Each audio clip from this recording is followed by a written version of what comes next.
Okay, so for our brush, once you finish your layout, and again, please take your time on the layout, make sure it actually looks like brick, you know, it has the alternating, all that stuff. But basically, what we're doing is we're gonna put down the grout color. So what we're gonna do is we're gonna do all the stuff for the grout, and then we're gonna tape the grout lines. So that way you can then go back into your brick and do everything all over again. It's great fun. But this way we get nice variation in the grout, and it also, this as underneath your brick is also gonna give a lot of movement and things like that. You can do this either way. I mean, there's a lot of ways to do brick. I'm showing you this way, but you could easily do it as the opposite, where you just lay down like for your main brick colors, and then you could tape them off, mask them off, however you would do it, and you would come back in and do the grout.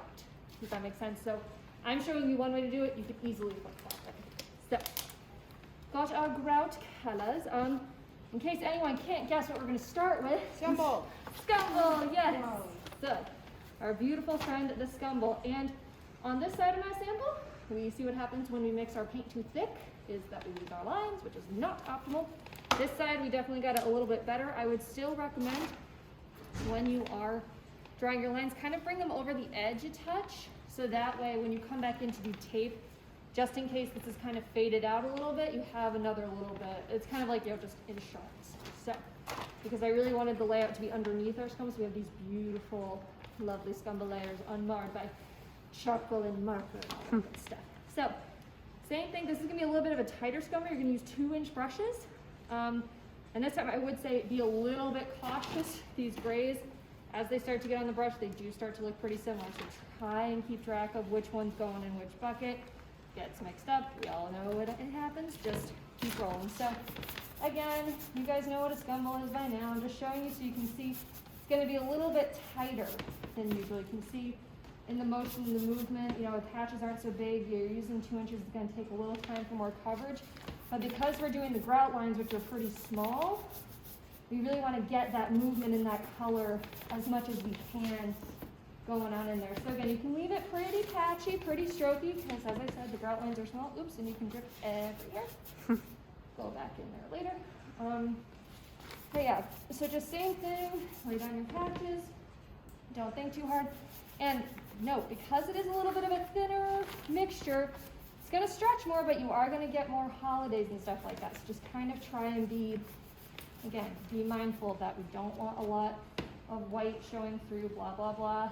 Please repeat everything I've said about a scumble before in your head.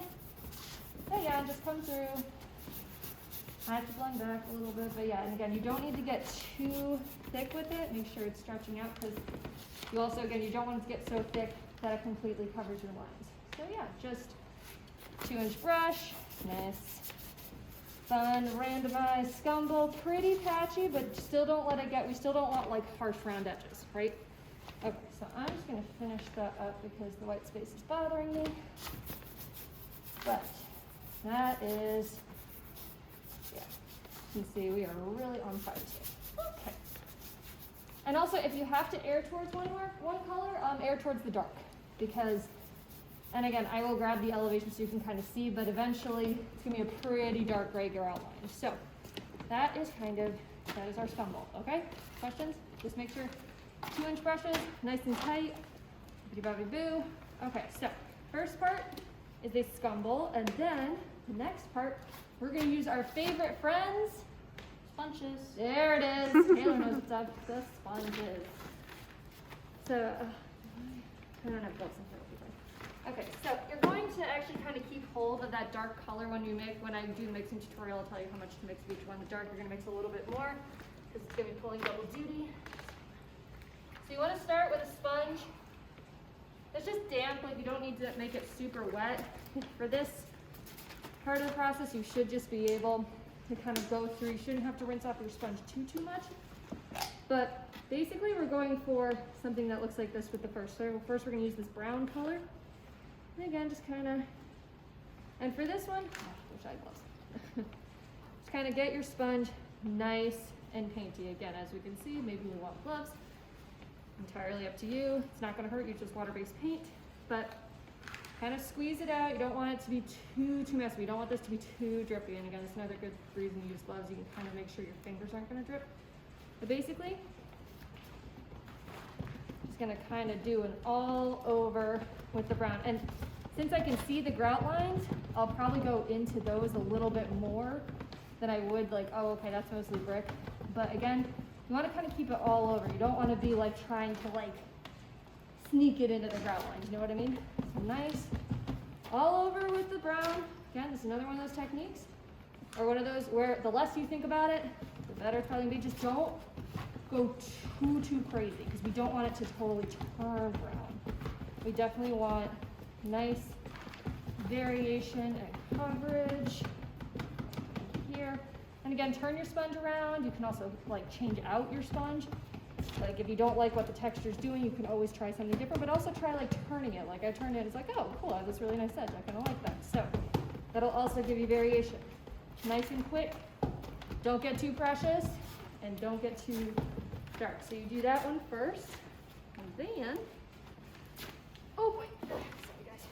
Yes. So then you're gonna come back in with your dark. You can use the same sponge, you can use a different sponge, entirely up to you. Not really a big deal either way. Up. Come in with your dark Scumble again.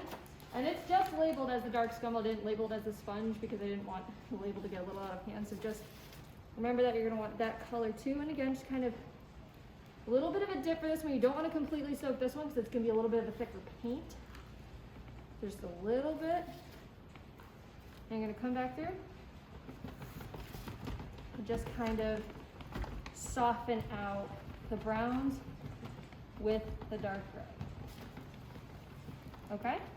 So that is the sponging step. And again, you can kind of see what we want it to look like up in there. So this is with just the brown.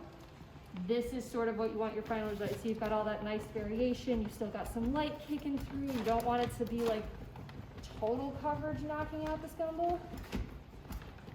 And there you are. So that is, and again, hopefully when this dries, the lines will drift through enough. If not, you've got your tick marks on this side. And again, the line's mostly there so you have something to tape later. Does that make sense? So that is the stuff. You want this nice, all over, movement, motion, brown and gray. Okay? Questions, comments, concerns, thoughts? Nope? Okay. Camera.